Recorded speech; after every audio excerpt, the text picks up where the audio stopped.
them together. Minu has a little bit of kind of separation anxiety when we get ready, like separate her from her sister for eating. So this will help them kind of develop into strong social animals.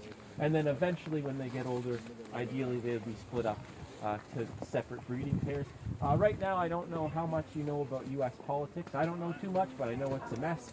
So that is kind of keeping us, the state of their borders is keeping us from successfully shipping out the 2 cubs, which would ideally happen probably in about 4 to 6 months. Once that happens, since Pemba, I see he's kind of waking up, he might grace us with his presence, who knows. Since Pemba is so valuable from a genetic perspective, it's very likely that after the cubs go, we will ship Jita out to a different zoo and then get in a different female and then breed Pemba again to keep kind of expanding and protecting the genetics. So with big cats, I would say almost 0, right? So he comes together with the mom for kind of the courtship period, or what I call the Barry White period, and then after that, his job is done, and then he will disperse into the wild.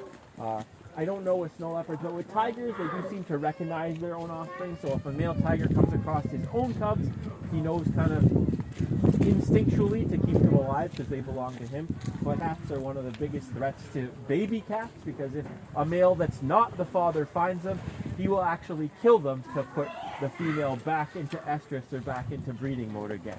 It's all about making sure your genetics end up on top, right? So after Pemba does the deed, he would vacate the premises and go on living his life, and then the mom, in this case Jita, raises the cubs until they're about 2 years of age before she politely sends them on their way. Ready? Yeah. Ready? Hi, Jay. Hello. Other things about the snow leopard, their diet is a lot like any of the other carnivorous cats in Toronto Zoo. Their base is horse meat. We get a lot of ground up horse meat with vitamins and minerals at our Toronto Zoo to feed our carnivores. That more closely mimics kind of the makeup or the style of meat they'd be eating in the wild. If you think of the cows or the delicious steaks we might get from the grocery store, we've kind of genetically engineered and selectively bred those cows to be bigger and fattier and tastier. In the wild, the goats or the other kind of wild mountain sheep that snow leopards are eating, again, they're much more lean and in better shape because in most cases they're climbing or running for their lives. So that's why horse meat is something we use quite a lot at the Toronto Zoo. We actually have a full-time nutritionalist on staff, one of the first zoos in North America to have a full-time nutritionalist once we hired one full-time. They created that diet, and we actually sell the recipe to other zoos because it works very well with carnivores and human care. Other things that Pemba likes to eat, sometimes he gets quail, which he quite enjoys. He likes rabbit, although we're on back order right now for rabbit, so I've just invited them to come over and look in my backyard.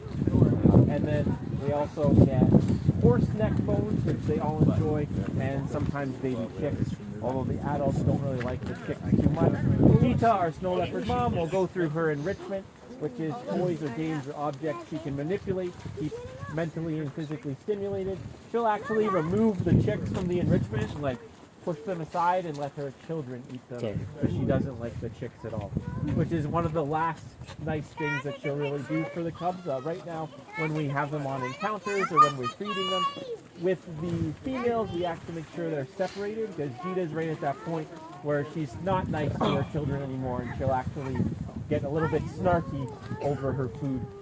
So we want to make sure that she doesn't show any untoward aggression towards her kids. And again, we give the snow leopards, like we give all our animals, enrichment every single day. Again, enrichment is toys, games, objects, sights, sounds, smells, touches, or tastes to stimulate their senses and encourage them to perform natural behaviors. The easiest natural behavior to think about is foraging or hunting. So at the zoo, I like to say there's no free lunch at the Toronto Zoo. All of our animals have to do some sort of natural work to get their food. In the case of, say, a rabbit or a quail, sometimes we'll tether it up high or hide it in a crevice in the mountain, so the snow leopard has to find it to retrieve it, not just have it presented. That's one of the things I think us as humans take for granted. When we're hungry, the hardest work we have to do is to put on our snow boots and maybe our pajama pants and go to the grocery store and, heaven forbid, cook ourselves a meal. But the Toronto Zoo, we like to have our animals work for their dinner. And cats seem to respond to different scents quite well. So along the enrichment shelf back in the Snow Leopard house, we have an assortment of body sprays.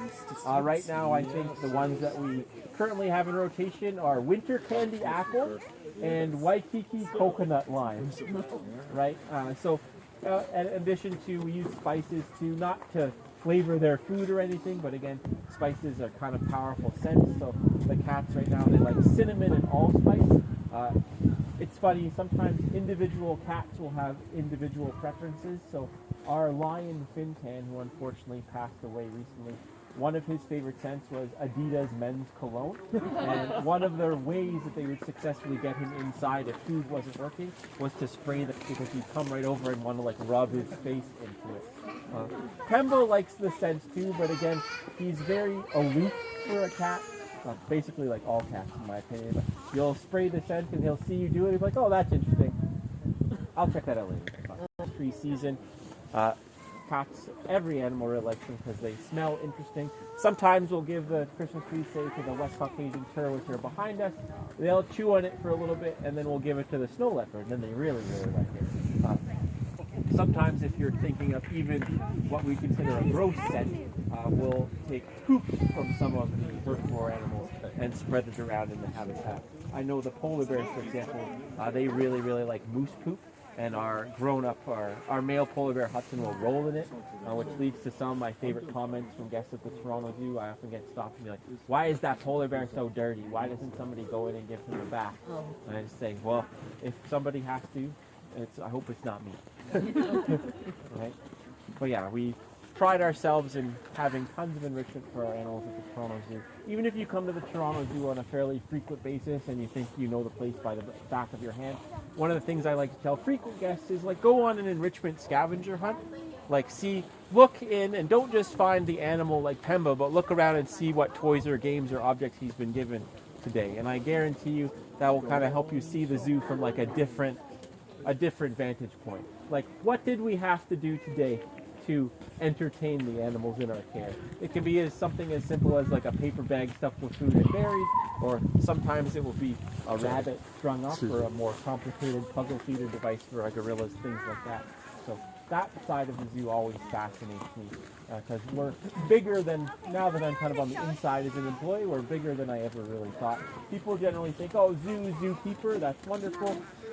But we have nutritionalists, we have the dietitians that put the food together. We even have the exhibit design team, which is like professional arts and crafts. We have our own trades department with like the HVAC technicians and the plumbers and the life support systems that keep everything running.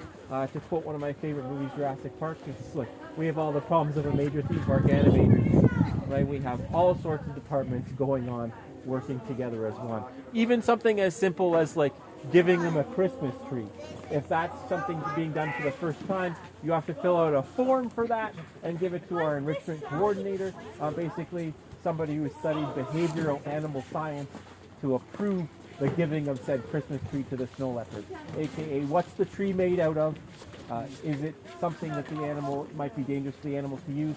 And more importantly, like what behavior are you trying to persuade the animal to partake in by giving them this toy or enrichment, right? And then you give it to the animal and you have to, like a scientist, monitor at least the first 3 times they interact with it just to make sure they're doing it properly, right? Because it's not out of the realm of possibility that maybe we don't think quite like an animal and they outsmart us. Luckily, the Snow Leopards, again, like all big cats, are fairly predictable. I like to joke always that like the cat's gonna cat no matter what, right? But giving something to like a gorilla or an orangutan, that's sometimes touch and go because they might think there's something to do with that object that we didn't think of, and then we have to go back to the drawing board and adjust it. Even our polar bears are much smarter than I thought. Not a Snow Leopard story, but since polar bears are basically like a white tornado in animal form, they can destroy anything because they're ridiculously powerful. We thought, like, what's the strongest thing we can possibly give them? And one of the keepers came up with like one of those miniaturized beer kegs that you used to get, because they can back that around. That's like steel, and they possibly can't break that. So we put it in the habitat, We smeared like fish and seal oil all over it, and Hudson promptly went down to the keg and smacked it like this, and it flew like a tetherball against the rocks. And we were like, whoa, we didn't think he would throw it that far. So now we had to go back to the drawing board. If you ever see the keg, it's now very suspiciously drilled into the ground with a heavy metal chain, so we can't use it as a projectile. Right? But sometimes we forget that the only thing that separates us from the proverbial animals is our brain, our ability to use tools, and for some odd reason, long distance running. Everything else, we're losing the Olympics very quickly and very decisively. So we have to be on the top of our thinking game almost at all times. Any other questions about snow leopards, or apparently anything else? Sorry. So if you ever see kind of a snow leopard navigate its environment, sometimes the slopes that goes down are, it seems almost inhospitable. Even a snow leopard just like resting, making its home, can like live on like a 30 to 40 degree angle.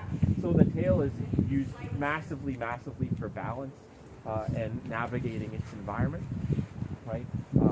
Nothing to do with the tail, but one of my favorite facts that I've really keyed on this week, I try to find a weird one every week, and I'm a big numbers guy.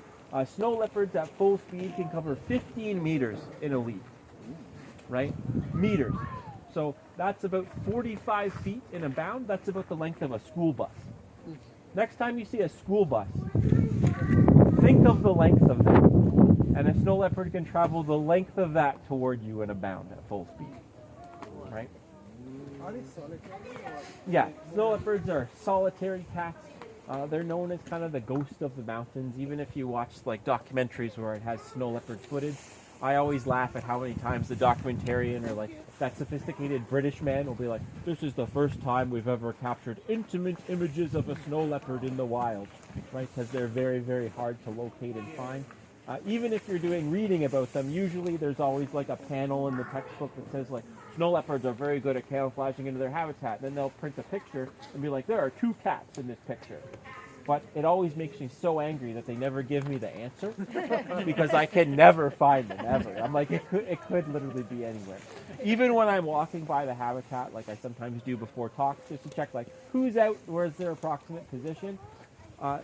Pretty much 10 times out of 10, the snow leopard finds me before I find it, right? Their favorite thing to do with the keepers in the morning, like they kind of know the routine.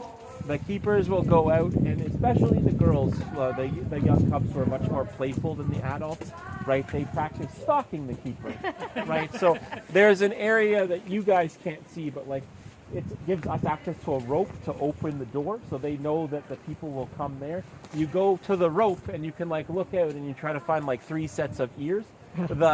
The children aren't very good at it. Sometimes you can hear the keepers be like, Zoya, Minu, I can see your whole head.